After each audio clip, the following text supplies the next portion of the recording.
Hello सांग मैंने जय जगन्नाथ। तो आज चिंगुड़ी भजा करके पखाड़ खाइबा। तो चलते केमती कौन कर देखा। पटे देखिपे चिंगुड़ी को भलसे मु 2-3 थर धोईकी सफासफी करके रेडी कर देछि। एपटे मसला कषा कषि करके रेडी हो देखिपे। तापर जो धोईकी चिंगुड़ी रखी तो से चिंगुड़ी को मु देदेली। तापर मु एकड़ सेकड़ टिके घांटी दउची।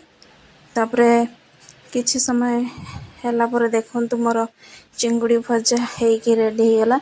तापर मु बसीगली पखाड़ बाड़ी नहीं कि चलते देखुची पखाड़ इटा चिंगुड़ी भजा मपिया भजा। तो देखंतु टेस्ट करके मु कहूँ केमती है। टेस्ट पूरा बढ़िया है। आपण माने भी थोड़ा ट्राई कर।